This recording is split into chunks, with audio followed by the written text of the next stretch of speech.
Buenas noches para todos y bienvenidos al curso básico de capacitación del Instituto Bíblico Virtual Descubre la Biblia. Sí, recuerden, es un instituto gratuito donde encontramos más de 3.000 horas de estudios de la Escritura.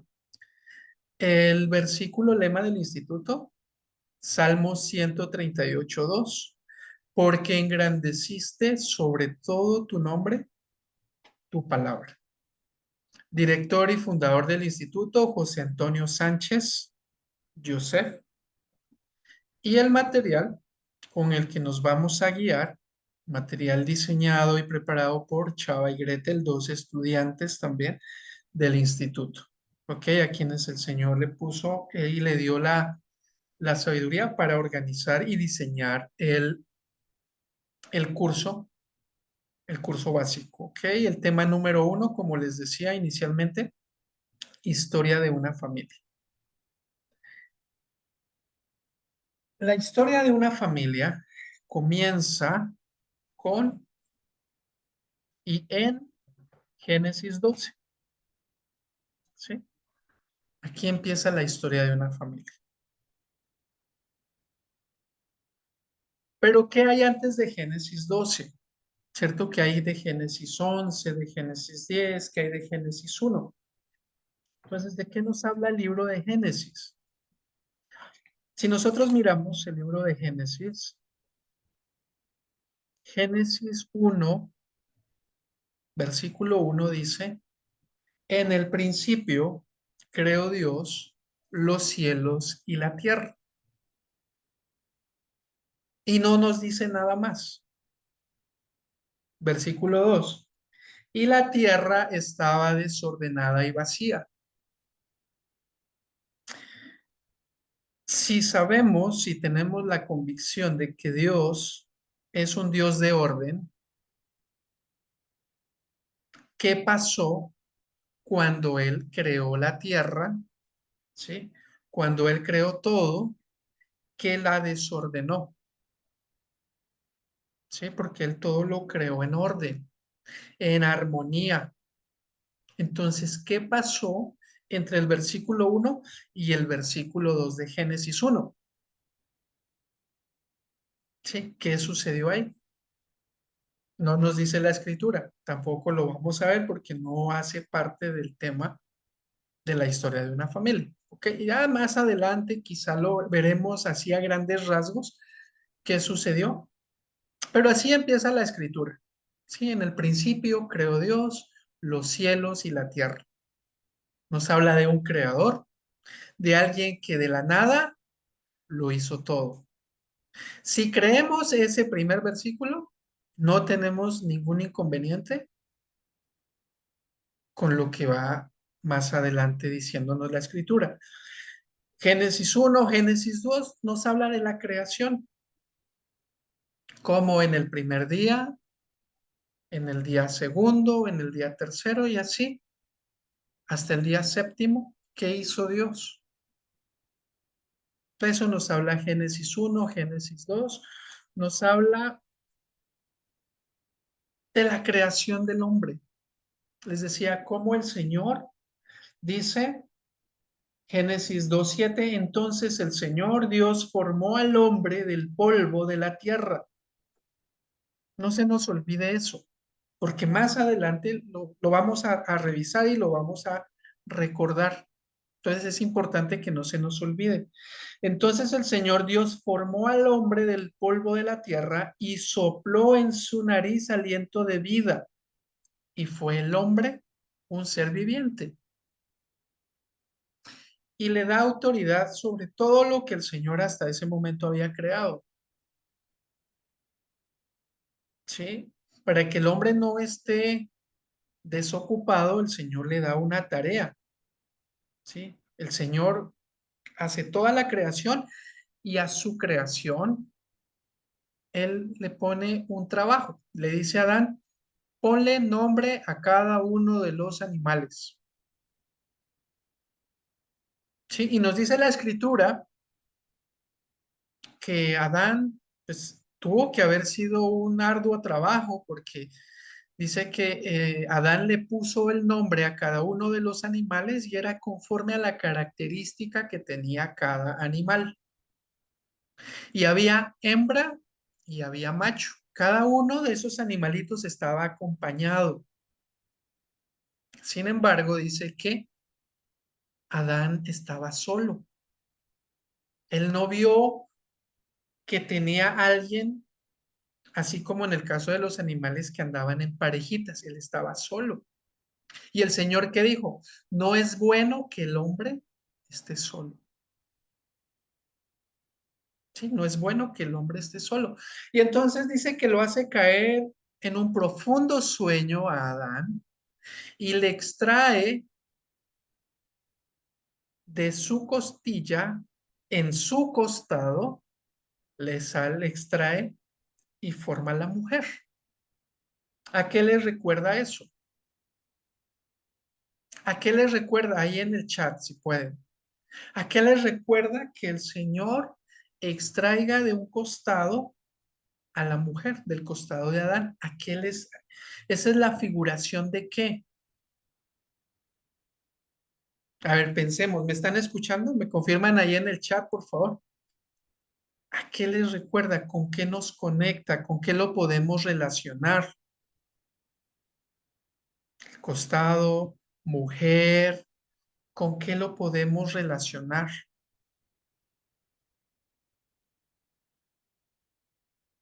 Ok, gracias, ¿me escuchan? ¿Con qué podemos relacionar eso? A ver, dice con Jesús y María, con Jesús. ¿Por qué con Jesús? ¿Por qué con Jesús y María? A ver, ¿por qué lo podemos relacionar con él? ¿A qué les recuerda hace 2000 años cuando Jesús está allá en la cruz y mientras está él crucificado, cuando coge el soldado la lanza y dónde se la entierra? ¿Dónde le clava la lanza el soldado a Jesús? ¿Sí? Se la clava en un costado y dice que salió sangre y agua. Salió mezclada la sangre y el agua. Sí, está dando la vida Jesús de Nazaret. Sí, está dando la vida por su esposa, por su pueblo, para que su esposa no muera. Sí, ¿se fijan cómo está todo, está relacionado? De la misma manera, allá en el Edén, el Señor extrae del costado de Adán a su esposa. Sí, podemos ver cómo está conectado todo, toda la escritura, no es coincidencia, sino que en la escritura vamos a ir encontrando así todo lo que el Señor iba prefigurando de lo que iba a suceder más adelante. Sí, y bueno, y entonces instituye el Señor el matrimonio y ya no serán más dos, lo que Dios ha unido, el hombre no lo separará, ya no son dos, son uno.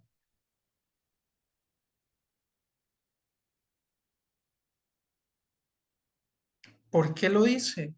Porque el Señor, porque Jesús, cuando vienen los líderes a tentarlo, a ver cómo le hacían tropezar en el conocimiento de él, le dicen, Señor, si una mujer se casa con un hombre y este hombre tiene 7 hermanos, pero entonces él muere, y entonces la mujer se casa con el segundo hermano y también muere, y así con los 7, entonces en la resurrección,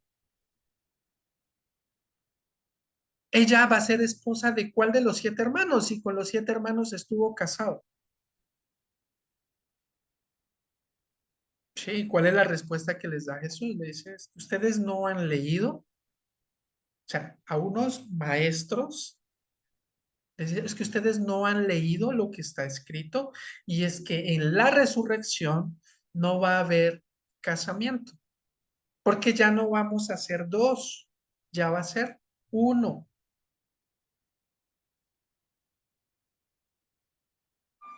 Sí, pero eso lo veremos, creo que si el Señor lo permite, más adelante.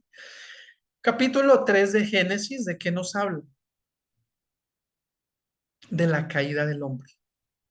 Después de que el Señor le da dominio al hombre, vaya, eh, multiplíquense, dominen sobre las bestias, ¿cierto?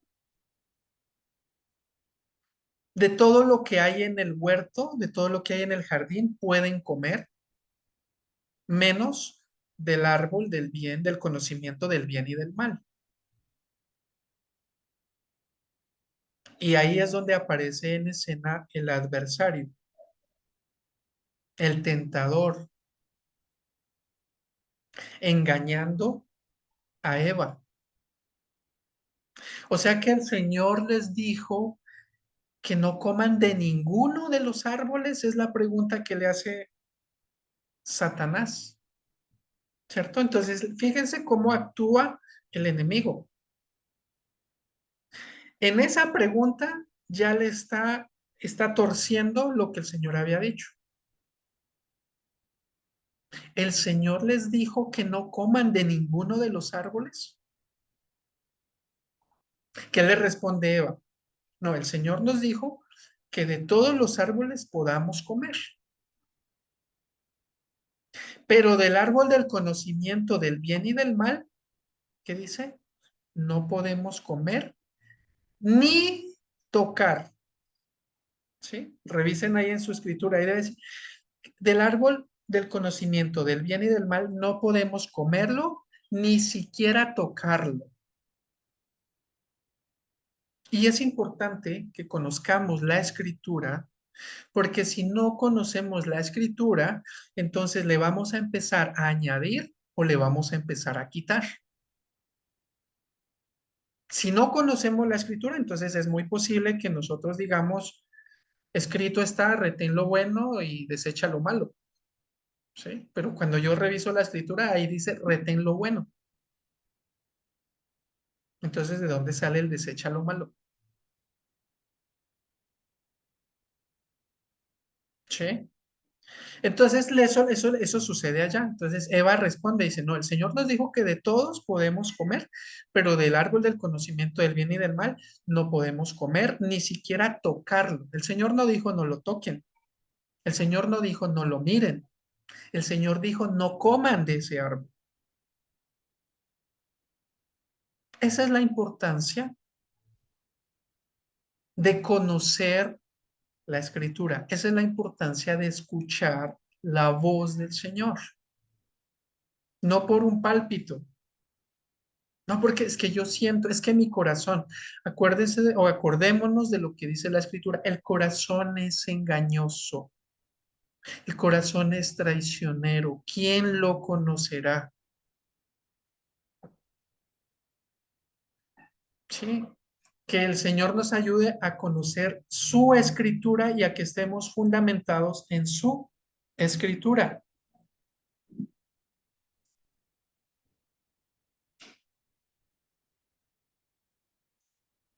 Y de eso nos hablan los tres primeros capítulos.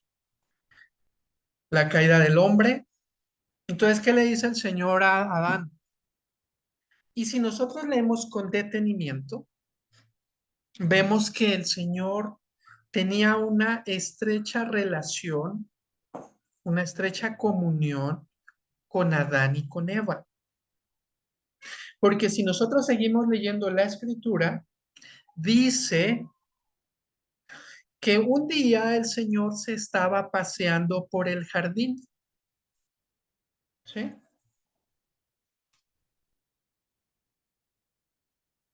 Génesis 3:8. Y oyeron la voz del Señor que se paseaba en el huerto. En ese momento no había entrado aún el pecado. Entonces había esa comunión, esa relación entre el Señor y su creación. Dice, se paseaba en el huerto, les repito nuevamente, Génesis 3:8, al aire del día, y el hombre y su mujer se escondieron de la presencia del Señor entre los árboles del huerto. Y en sí, la, la, el pecado no consiste en que si se comió una manzana o era una pera o qué forma tenía la fruta. ¿Sí? El pecado radica en que se desobedeció una orden del Señor. Sí, ahí es donde radica el pecado, en la desobediencia. Y el Señor empieza a llamar y dice, mas el Señor Dios llamó al hombre y le dijo, ¿dónde estás tú? ¿Será que Dios no sabía dónde estaba Adán o dónde estaba Eva? Claro que sabía. Pero fíjense cómo el Señor es tan misericordioso y paciente que nos da la oportunidad de reconocer nuestro pecado, de reconocer nuestro error. ¿Dónde estás? Él sabía dónde estaba y dice y respondió, oí tu voz en el huerto y tuve miedo porque estaba desnudo y me escondí. Esa es la respuesta, ¿cierto? Siempre nos estamos justificando. Y Dios le dijo, ¿quién te enseñó que estabas desnudo? ¿Quién te dijo que estabas desnudo? ¿Será que el Señor no sabía? Es otra oportunidad más. Primero ya preguntó, ¿dónde estás? Vuelve y pregunta, ¿quién te dijo? Sí, ¿quién te enseñó que estabas desnudo? ¿Has comido del árbol que yo te mandé que no comieses? ¿Se fijan que el Señor dio un mandamiento en ese momento? No te comas de ese árbol. Esa era la instrucción, esa era la orden, esa era el mandato. El hombre respondió, la mujer que me diste por compañera me dio del árbol y yo comí. ¿Cierto? La fácil, porque pues somos, en el caso de los hombres, somos muy facilistas, ¿cierto? Y entonces pues tenemos que buscar a quién echarle la culpa. Sí, y se me viene a la mente una frase de una persona con la que trabajé, que en algún momento me dijo, Carlos, aquí tiene que aparecer un culpable y créame que no voy a ser yo, ¿cierto? Entonces siempre buscando a quién echarle la culpa. Señor, la mujer que tú me diste. En otras palabras, Señor, tú me la diste, o sea, es tu culpa. Y el Señor le pregunta,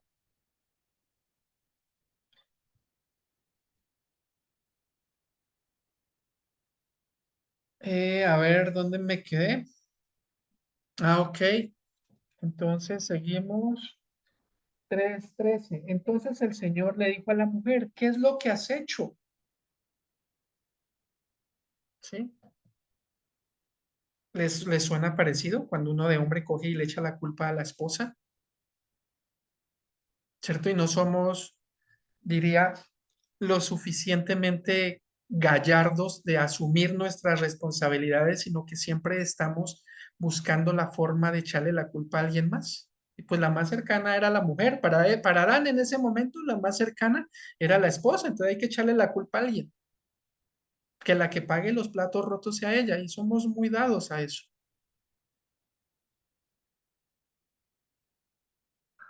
Y la mujer le respondió, la serpiente me engañó y comí. Sí, la serpiente me engañó y comí. El Señor le dijo a la serpiente, por cuanto has hecho esto, y empieza a decretar juicio sobre la serpiente. Luego viene y juicio sobre la mujer. Y termina decretando también sentencia sobre el hombre. Entonces vemos la caída.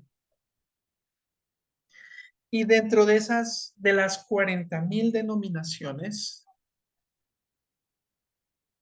se enseña que estamos bajo la gracia, ¿cierto? Ya no estamos bajo la ley, estamos bajo la gracia. Y una de las preguntas es, venga, ¿y cómo así que la ley y la gracia? Es decir, la gracia consiste en que después de la venida y la muerte de Jesús, entonces ya no hay nada que hacer con respecto a la ley. Ya no estamos bajo la ley, ahora estamos bajo la gracia. Pero si nosotros seguimos leyendo aquí en Génesis, vamos a encontrar que la gracia de Dios ya estaba desde el principio. ¿Ok? Entonces el Señor decreta sentencia y dice, ahí en el 19, 3:19, Génesis 3:19, con el sudor de tu rostro comerás el pan hasta que vuelvas a la tierra, porque de ella fuiste tomado, pues polvo eres, y al polvo volverás. Y llamó a Adán el nombre de su mujer Eva, por cuanto ella era madre de todos los vivientes. Y hasta este momento, después de que comieron del fruto, después de que desobedecieron, ¿qué se hicieron? ¿Con qué se vistieron Adán y Eva? Está escrito que cogieron ramas, cogieron hojas y tejieron ropa y se la pusieron. ¿Cierto? Se vistieron con hojas, con ramas de árboles. ¿Sí? Otra vez queriendo hacer las cosas en sus fuerzas. Sí, con eso significa esfuerzos humanos. Y veamos la gracia del Señor. Dice, y el Señor, Génesis 3:21, y el Señor Dios hizo al hombre y a su mujer túnicas de pieles y los vistió. Sí, no tenemos afán, no tenemos afán de ir rápido, entonces vamos a leerlo nuevamente. Y el Señor Dios hizo al hombre y a su mujer túnicas de pieles y los vistió. Y ahí en el chat, a ver, ¿qué tuvo que hacer el Señor o qué hizo el Señor para hacerles esas túnicas de pieles? ¿Qué tuvo que hacer el Señor para hacerle esas túnicas de pieles a Adán y Eva? Tuvo que hacer un sacrificio, tuvo que sacrificar a unos animales que tenían la culpa. No, ellos no tenían la culpa de nada. Sí, tuvo que hacer un sacrificio. Por eso es que la escritura nos dice y nos habla del Cordero de Dios, de aquel que fue inmolado desde antes de la creación del mundo. Sí, sí tiene sentido lo que hasta hoy quizá hemos aprendido, sabíamos y de pronto no lo entendíamos. Él tuvo que sacrificar, hacer un sacrificio, que unos animales inocentes pagaran por el pecado del hombre. Y eso se llama gracia. Sí, gracia es el recibir algo que yo no merezco. Y justicia es recibir lo que merezco. Sí, para que lo tengamos presente. Dice, y los vistió. ¿Sí? Desde allá ya está prefigurado lo que iba a ser Jesús más adelante. Que él iba a cargar con mis pecados, que sobre él iba a caer mis iniquidades, que sobre él iba a caer el peso de la deuda del pecado que yo tenía por haberle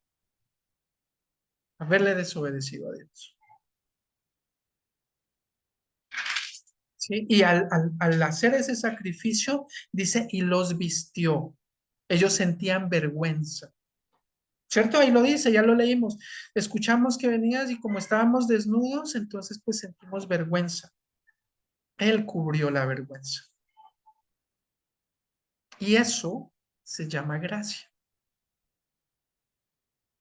Si hilamos un poquito más delgado, el solo hecho de que Dios haya hecho al hombre a su imagen y semejanza, eso ya se llama gracia. Porque Él, antes de crear a los animales, la vegetación, antes de crear al ser humano, Él ya era Dios. Y cuando el cielo y la tierra pasen, Él seguirá siendo Dios.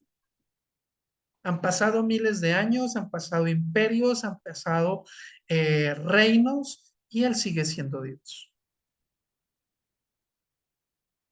Entonces Él no tenía ninguna necesidad de crear o al ser humano o a los animales o a la vegetación.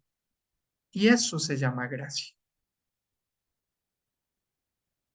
Exacto, Él ya sabía cómo íbamos a actuar nosotros. Él conocía porque Él sabe qué es lo que hay en el corazón del hombre.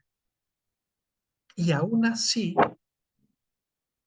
a costo de todo eso, Él nos dio esa oportunidad, ese regalo de poder elegir obedecerle o desobedecerle. Y eso es gracia. Entonces, la gracia no empieza con la venida de Jesús al mundo, ¿no? La gracia ya está desde antes de la creación del mundo. Y si nosotros llegamos ahí ya y vamos a llegar ahí a Noé, ¿cierto? Y dice que Noé halló gracia a los ojos del Señor. ¿Se fijan cómo si nosotros caminamos sobre lo que está escrito, vamos encontrando eso?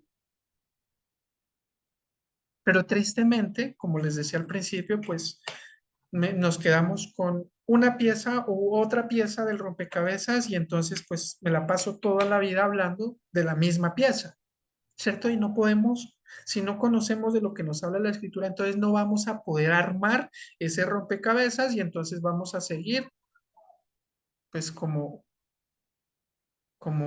hemos sido enseñados, ¿cierto? Por los hombres, que el Señor nos ayude y que sea Él el que nos guía. Génesis 4, ¿de qué nos habla Génesis 4? Ya después de que el hombre cae en pecado, pues ya nacen estos dos muchachos, nace Caín, nace Abel y imagínense un hermano matando al otro hermano. O sea, una tragedia, se volvió una tragedia esta familia. Y el Señor estaba mirando, ¿cierto? O sea, ¿creen ustedes que en el corazón del Señor no le dolía ver cómo su creación se hundía más y más?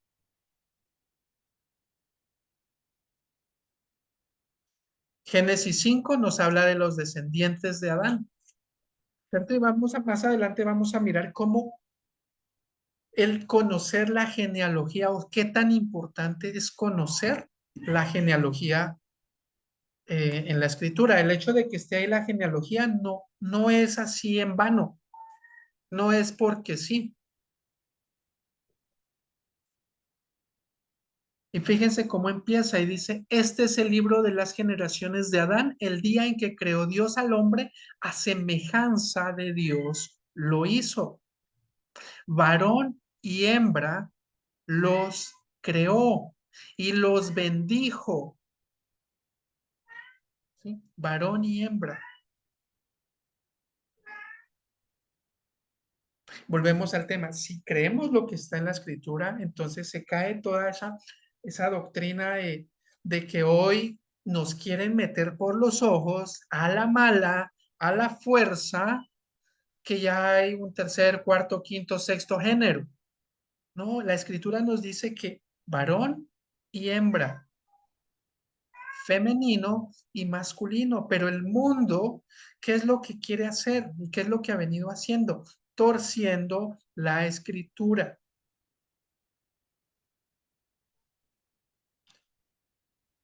Cada uno de los nombres que encontramos ahí en Génesis 5 tiene un significado y lo vamos a ver el próximo martes, si el Señor lo permite.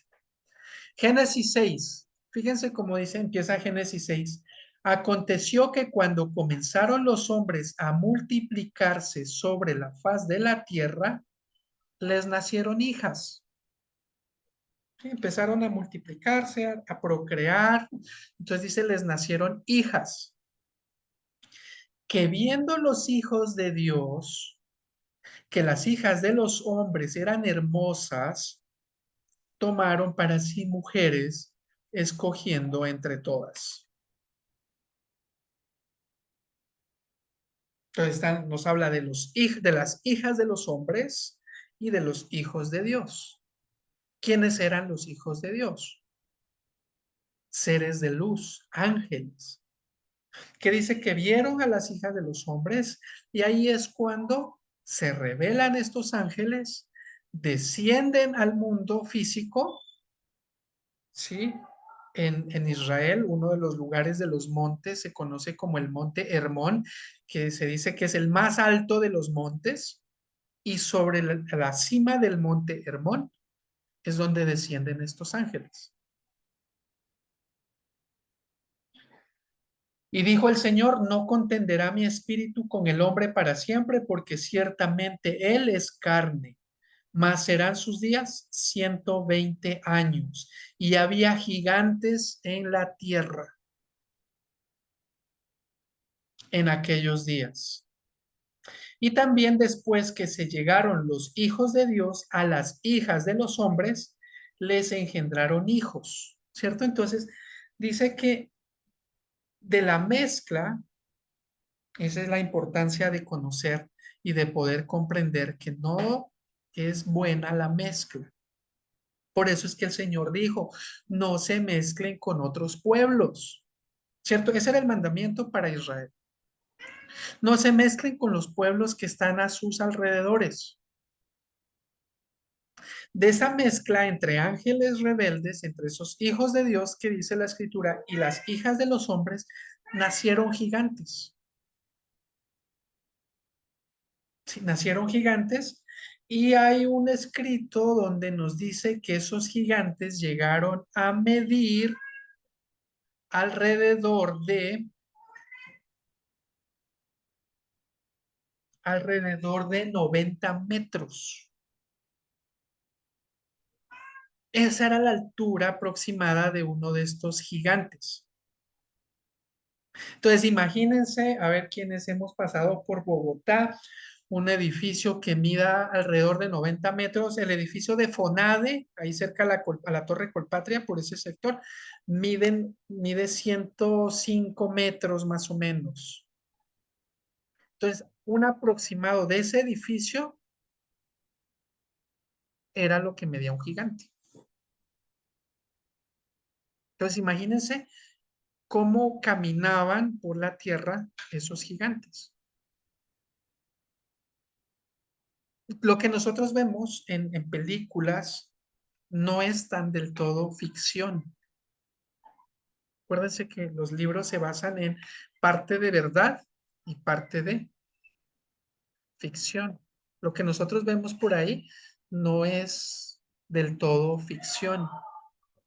Se han encontrado restos óseos que muestran que hubo eh, gigantes. Y la escritura nos dice que hubo gigantes. Y dice, había gigantes en aquella tierra y también después se llegaron a los hijos de Dios a las hijas de los hombres y les engendraron hijos. Estos fueron los valientes que desde la antigüedad fueron varones de renombre. ¿Sí? Que eran varones de renombre. Entonces, esos varones de renombre, ¿quiénes son? Hemos leído en libros y se habla hasta de la mitología, ¿sí? Que es de esa mezcla de seres angelicales, seres humanos, nacieron los famosos héroes. ¿sí? Entonces, todas esas historias que hemos leído de la mitología no es del todo falsa.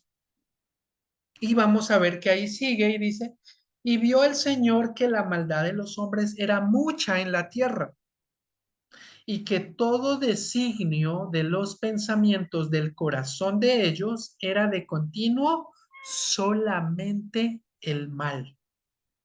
Y le dolió al Señor el haber hecho al hombre en la tierra, le dolió en su corazón.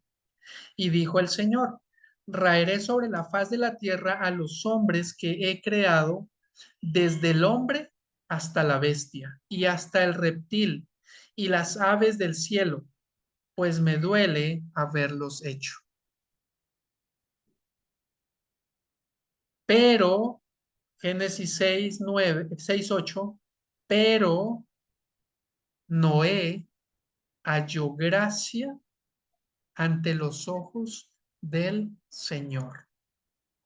¿Sí? ¿Se fijan que ahí vamos viendo cómo la gracia ya estaba? Y bueno, viene pues, nos habla de Noé, ¿cierto? Este varón que dice que era perfecto en sus generaciones. ¿Y a qué se refiere con que era perfecto? No necesariamente se refiere a que no cometía pecado. Dice que era perfecto en sus generaciones, quiere decir que no se había mezclado.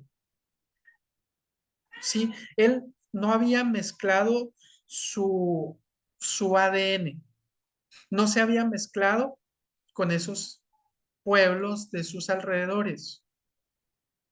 A eso se refiere cuando dice que era perfecto, no tenía defecto en su genética. Eso, pues ya en el verso a verso, ahí lo podemos leer con más detenimiento. Y estas son las generaciones de Noé. Noé, varón justo, era perfecto en sus generaciones, con Dios caminó Noé. Engendró Noé tres hijos, Sem, Cam y Jafet. Dice, y se corrompió la tierra delante de Dios y estaba la tierra llena de violencia. Si quieren, resalten esa palabra violencia. El martes que miremos ya con el diccionario Strong, vamos a ver qué significa esa palabra violencia. ¿Sí? Si quieren, tomen nota. Si se me pasa el martes, por favor, me lo recuerdan.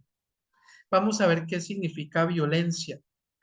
Y miró Dios la tierra, y he aquí que estaba corrompida, porque toda la carne había corrompido su camino sobre la tierra.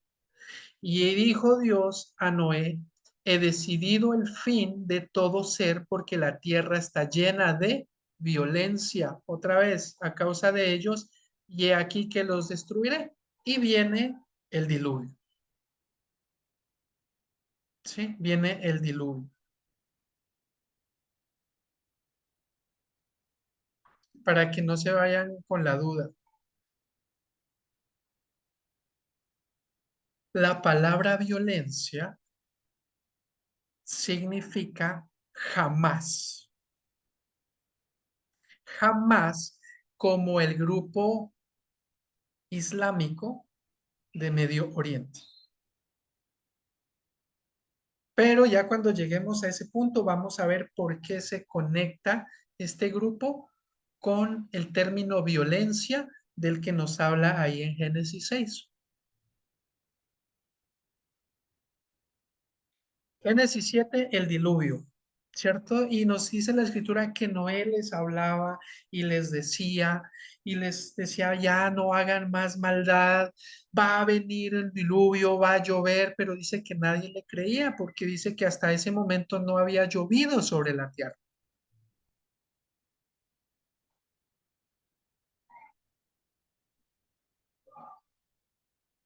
Jamás, ajá, ¿sí? Entonces dice que hasta ese momento, como no había llovido, entonces no le creían. Entonces siguieron en lo mismo.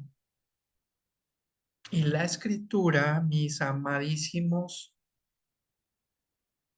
La escritura dice que como en los días de Noé será el regreso del Hijo del Hombre, ¿cierto? Si no sé si lo han leído,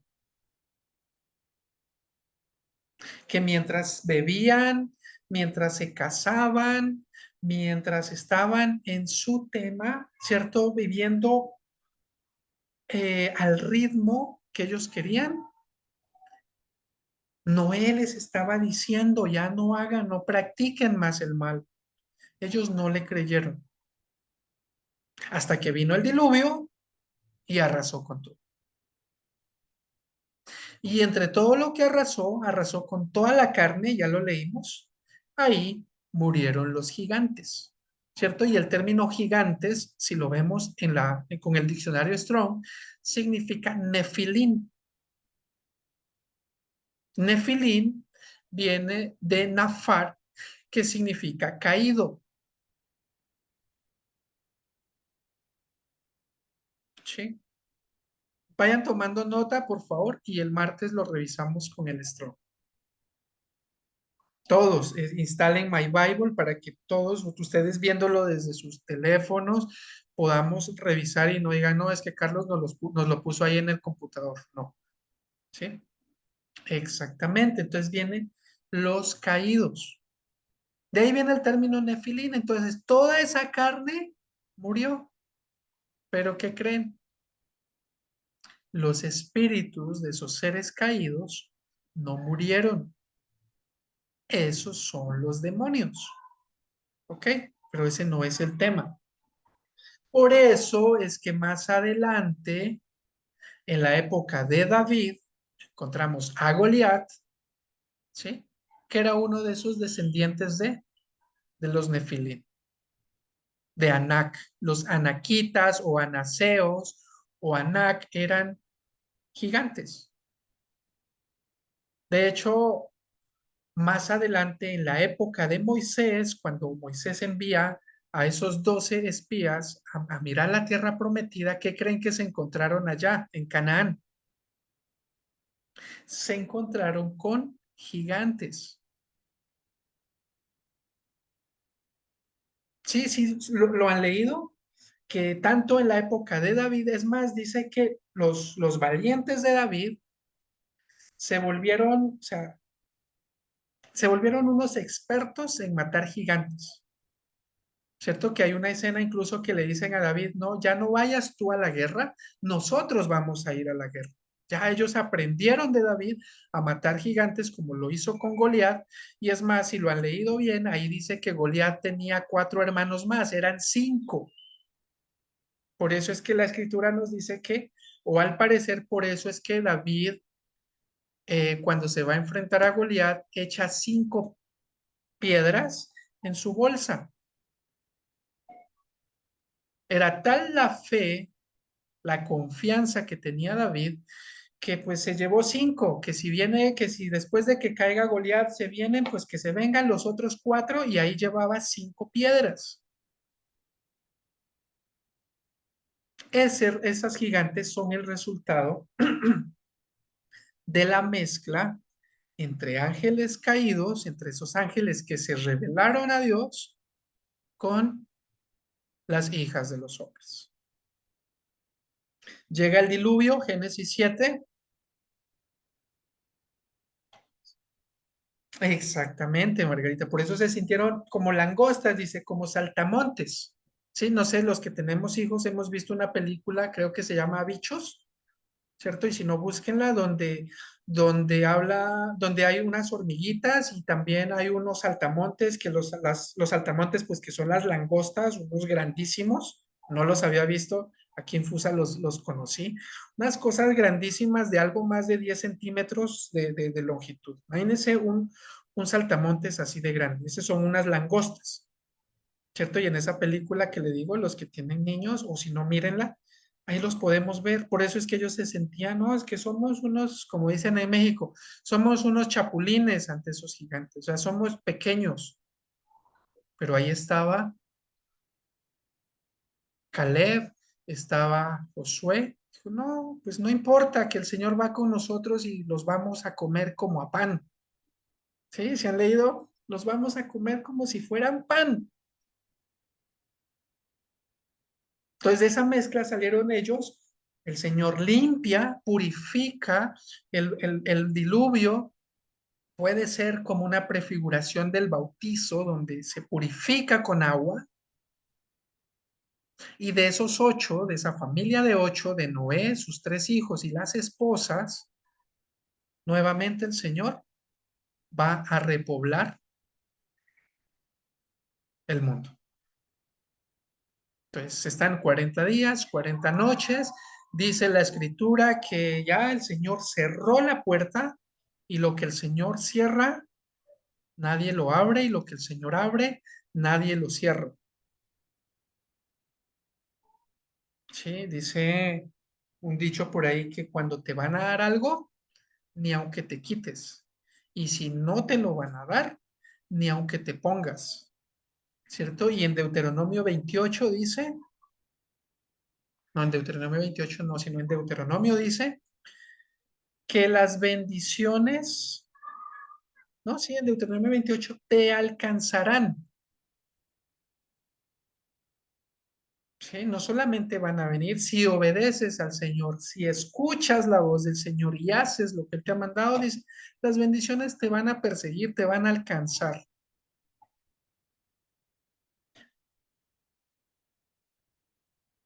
¿Qué hace el Señor después de que termina el diluvio? Noé le ofrece un sacrificio, ¿sí?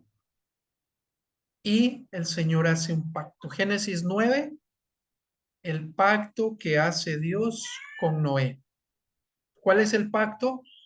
Que nunca más, dice, iba a destruir la tierra o el mundo con agua, con un diluvio.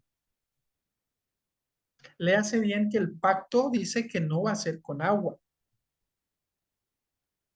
No dice que no va a ser con otra cosa. ¿Ok? Entonces, puede ser que una próxima purificación sea como se purifica al oro, y al oro cómo se purifica con fuego. ¿Sí? Entonces, para que lo vayamos teniendo presente. Entonces, ahí en Génesis 9 se habla del pacto que hace el Señor con Noé. Génesis 10, las generaciones de Noé. Y empieza a darnos una cantidad de nombres. Cada nombre tiene un significado. Y en Génesis 11, ¿cierto? Y de pronto alguien se preguntó, venga, ¿y quién se inventó los idiomas? Génesis 11 dice, tenía entonces toda la tierra un solo idioma, una sola lengua, unas mismas palabras. Y aconteció que cuando salieron de oriente hallaron una llanura en la tierra de Sinar y se establecieron allí y se dijeron unos a otros, vamos, hagamos ladrillo y cosámoslo con fuego, y les sirvió el ladrillo en lugar de piedra y el asfalto en lugar de mezcla. Y dijeron, vamos, edifiquémonos una ciudad y una torre cuya cúspide llegue al cielo. Hagámonos un nombre como si fuéramos, por si fuéramos esparcidos sobre la faz de toda la tierra. Y descendió el Señor y empiezan, ¿cierto? A querer, dice, hagámonos un nombre. Sí, dice, y descendió el Señor para ver la ciudad y la torre que edificaban los hijos de los hombres. Y dijo el Señor, he aquí el pueblo es uno, y todos estos tienen un solo lenguaje, un solo idioma.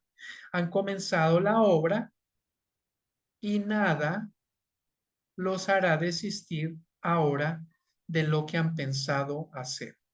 Ahora pues descendamos y confundamos allí su lengua, su idioma, para que ninguno entienda el habla de su compañero. Y así los esparció el Señor sobre la faz de la tierra. Sí, entonces empiezan, el Señor, ¿cuál fue una de las órdenes del Señor? Ahí está el mundo, vayan y multiplíquense. El Señor no les dijo, vayan y quédense en un lugar y formen una ciudad y hagan una torre y quédense a vivir ahí. Esa no fue la indicación del Señor. Digo, vayan y multiplíquense. O lo hacemos como dice el Señor, o lo hacemos como dice el Señor. Fíjense, ahí se quedaron ahí en la tierra de Sinar. Si nosotros nos devolvemos un poquito más atrás, ahí está hablándonos de Nimrod, ¿cierto? Un descendiente de Cus, que ese Nimrod se hace nombrar rey. Sí, dice que era muy hábil como cazador. Entonces él se autonombra rey de la ciudad ahí en Nínive, en Sinar, que después se convierte en Babilonia. ¿Sí? Dice, y los esparció el Señor desde allí sobre la faz de toda la tierra y dejaron de edificar la ciudad. Por eso fue llamado el nombre de ella, de la ciudad, Babel, porque allí confundió el Señor el lenguaje, los idiomas o el idioma de toda la tierra. Y desde allí los esparció sobre la faz de la tierra. ¿Sí? Se fijan cómo vamos por ese hilo conductor, lo empezamos a mirar, se empieza a desenredar la madeja y si no lo leemos con afán, que tengo que leerlo, todo es mucho más eh, fácil de entender. Bueno, y de pronto dicen, bueno, ¿y a mí de qué o para qué me sirve, me beneficia el saber todo eso? Es súper importante que lo conozcamos para así ir llevando ese hilo conductor en lo que vamos a ver más adelante. Y entonces, ¿dónde están viviendo? Están viviendo en Babilonia, ¿sí? Génesis 11:27. Estas son las generaciones de Taré, ¿cierto? Y entonces nos habla de la descendencia de Sem. Si ya nos empieza a dar lo que nos dice Margarita, una identidad. Ya nos va a decir el Señor, vengan, esto es lo que son ustedes para mí.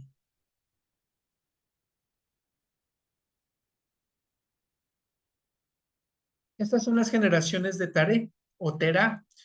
Él engendró a Abraham a Nacor y a Harán. Harán engendró a Lot. Murió Harán antes de su padre Taré en la tierra de su nacimiento. ¿En dónde? En Ur de los Caldeos. ¿Sí? Nimrod se hizo nombrar el rey. O sea, él se le conocía como un gran cazador. ¿Sí? Como un gran cazador. Ese era el rol de Nimrod. Entonces, él es el que viene con ideas. ¿Sí? ¿Han visto los Cruz? ¿Cierto? Entonces, tiene ideas, tiene muchas ideas, una lluvia de ideas. Entonces, vamos a hacernos la torre. Entonces, alguien tiene que mandarles, ¿sí? Alguien tiene que mandarles y alguien tiene que dirigirles. ¿Y quién es el que les iba dirigiendo? Nimrod, ¿sí? Incluso dice que se le conocía como un hombre que se rebeló ante Dios. ¿Sí? Se le conocía como un hombre que se rebeló ante Dios. Génesis 19 o de 18. Cus engendró a Nimrod, quien llegó a ser el primer poderoso de la tierra. Sí, él se proclama rey. Ese Nimrod. Dice, está hablando de Nimrod, fue vigoroso cazador delante del Señor. Vigoroso cazador es el oponente al Señor, a Dios. Por lo cual se dice, así como Nimrod, vigoroso cazador delante del Señor. Sí, alguien que se le opuso a Dios. Dice, y fue el comienzo de su reino, Babel. Sí, fue el comienzo de su reino Babel, Erec, Accad, Calné, en la tierra de Sinar. De esta tierra salió para Siria y edificó Nínive, Rehobot, Calá. Y entonces empieza su reino, empieza él a establecer su territorio. Sí, el vigoroso cazador es el oponente a Dios. Y murió Harán antes de su padre Taré en la tierra de su nacimiento, en Ur de los Caldeos. Y tomaron a Abram y Nacor para sí mujeres. El nombre de la mujer de Abram era Sarai y el nombre de la mujer de Nacor, Milca, hija de Harán. ¿Sí? Sarai se casa con Abram y dice que eh, Sarai era estéril y no tenía hijo. Y tomó Taré, Abraham su hijo, y a Lot, el hijo de Harán, tomó a su hijo y Sarai, o mejor, y a Sarai, su nuera, la mujer de Abraham, si estoy en Génesis 12 ya, o Génesis 11 mejor, dice, y a su hijo, y salió con ellos ¿de dónde? De Ur de los Caldeos, de Caldea, de Babilonia. Vivía en un lugar idólatra, allá en Mesopotamia. Dice, para ir a la tierra de Canaán, y vinieron hasta Harán y se quedaron allí. Y fueron los días de Taré, Taré es el papá de Abraham, 205 años, y murió Taré en Harán. ¿Sí? Y llegamos al principio de la historia de la familia. ¿Sí? Entonces les decía, todo lo que íbamos a ver hoy es un recuento, ¿cierto? Hacia grandes rasgos de lo que vemos ahí en Génesis desde el 1 hasta el 11.